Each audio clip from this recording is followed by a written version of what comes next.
Just got back from Las Vegas, right, where you were doing comedy in Las Vegas. Yeah, so give it up for Victor Tenorio, everybody. All right, Santa Fe. Shout out to our host, TJ. Oh man, I know. I'm turning 43 this year, so like when he was saying, "Does anybody have an earwax problem?" I was like, I immediately checked, and I was, "Does anybody have pee on themselves?" I was like, "Wait, does that happen?" You know, because I'm in that area. It's like when it comes to dating too, it's like I'm in that middle range. So like that in itself. So I had a younger female ask me, "Hey, what's your snap?" I'm like, "Girl, I don't sell my food stamps."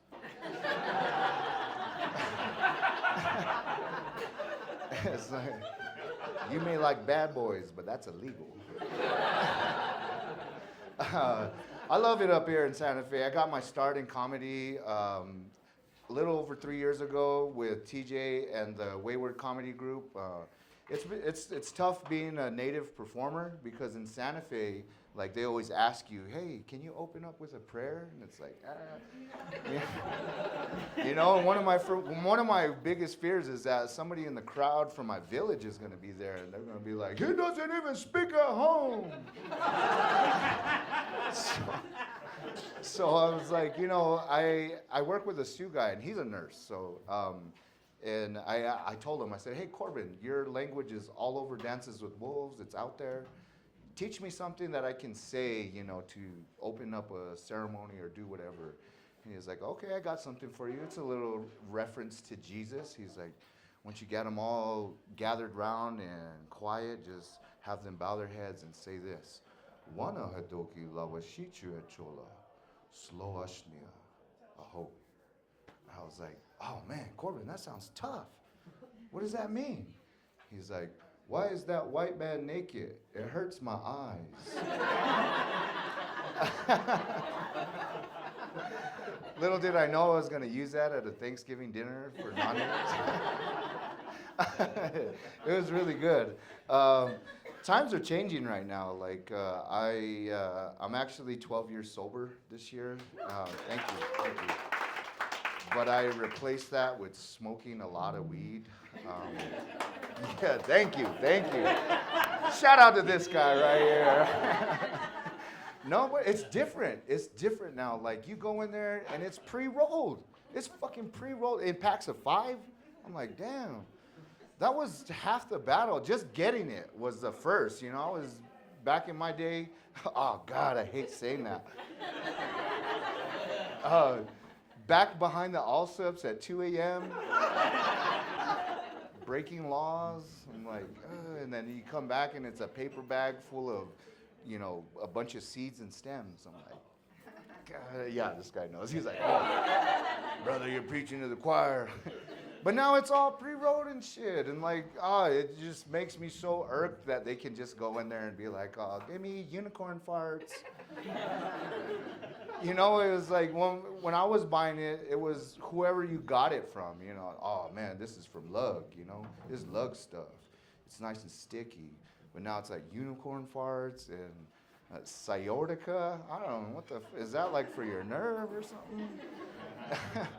and that's just one of my biggest pet peeves. You should be, if they're under a certain age, they should have to go sit in a waiting room, listen to some man tell stories about when he used to tour with the Dead, for like 15 minutes. So and like being pre-rolled, that really, really, really gets me because like I had to do all kinds of shit. My dad was always like, "Why is the kitchen sink screen always missing?"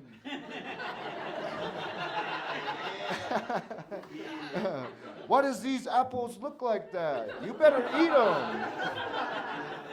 Or he's like, "Oh, why do these crushed cans smell like that?" Now it's just there. I'm like, ah. So I'm a single father of 4. I have teenagers and then a 8-year-old, and I raise them myself. With thank you, appreciate that. But it's rough. I got one of them back there acting as camera person. Yeah, everybody, yeah. But man, they're fucking brutal, these guys, man. Shit. One of them told me, man, this guy runs like he's got glizzies in his pocket. What the fuck does that mean? You know, and I show them pictures of like, because I used to play football for a university. I was actually a collegiate athlete. And I show them pictures. I was like, yeah, this is me as a defensive tackle at Kansas, you know, Haskell Indian Nations University. And they're like, oh my God, Dad, that was you? What happened? You happened. And they asked the random ass things, you know, it's like, you remember what it was like to run fast? I'm like, that hurt, yeah. That hurt, man. So I lined them all up and we timed 40s that day. So, and then they're like, you know, they talk in acronyms now, like, you know, so like my dad, you know, when they were at the village, he asks, you know, like, I'm like, no, it's not a word, Dad. It's, if you know, you know. Well, I don't know, so I'm asking you. You know. And then I got hit with one of those twos. Like, I asked my son, I said, hey, did Grandma pick up, you know, the packages from the doorstep earlier? And he texts me the letters IOENO. And I'm like, I'm over Edwards. Boy, what the fuck does this mean? He says, I don't even know. Well, why'd you send it to me then? He's like, no, Dad, say it fast. IOENO. Yeah. So, and man, they hound me for different things. It's always like, are you ever gonna try and get remarried or date again? And I'm like, I don't even know. So. Oh, thank you. I gotta use it on them. Oh man. Who's heard of the 6'7"?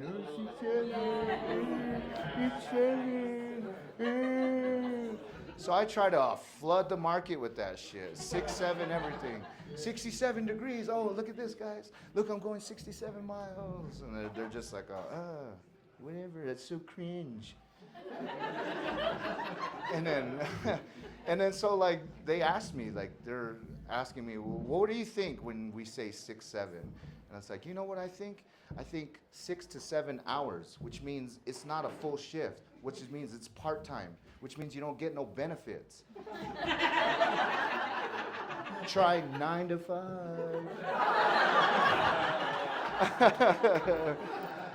But you know what? It's the best. It really is the best job in the world. I love being a dad. You know, get to do all the fun things without having to explain yourself, you know? I was just ready to be a father when I did. My oldest son is going to be 17 at the end of this month. So it's a lot of 17 years of experience, and he likes to roast me very quietly because he's not a very big talker.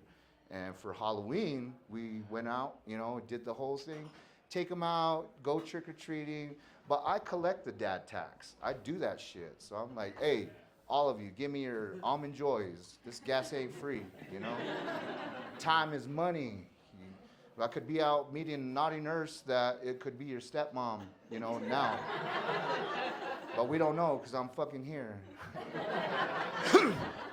So he was like, I don't have any almond joys. And I'm like, boy, don't be trying to get out of that with me. I mean, and he's like, I don't. And I was like, I just got like 10 of them from your sisters. And he's like, well, would you take a Heath bar? And I was like, yeah, I'll take a Heath bar. And he was like, I bet you would, old man. Right? I'm like, what the fuck? When did Heath become an old man candy?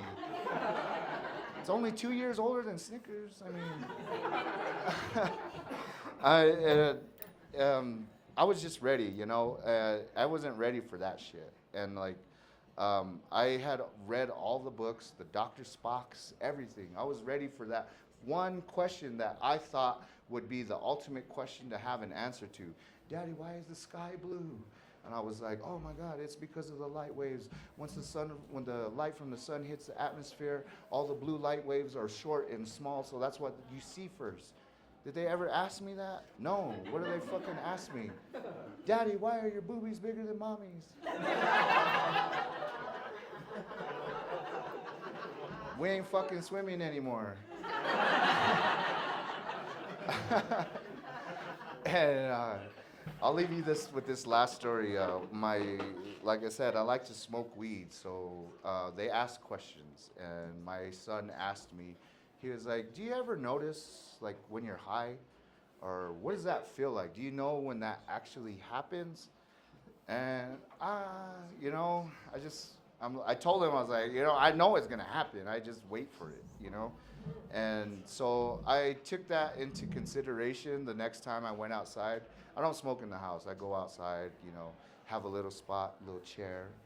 And so I was out there and I was conscious of that question. So I had a fly swatter to kill time, I was like, I gotta do something to, keep the mind occupied. I can't just wait for it because that's when I usually lose it.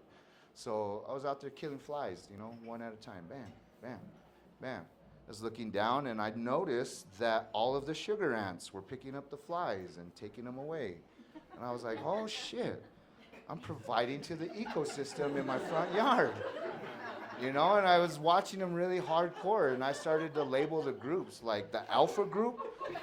They picked up this big ass fly, those ones that are all metallic, and you're like, they make the loudest noises, and somebody knows. But they picked up that motherfucker and carried him all the way to wherever they were going, And then beta group, they just kept going in circles because 2 ants had the front end, 2 ants had the back end, and they were just, so I was like, I helped them out. I was like, I'll cut it in half, Bada bing, there goes beta group.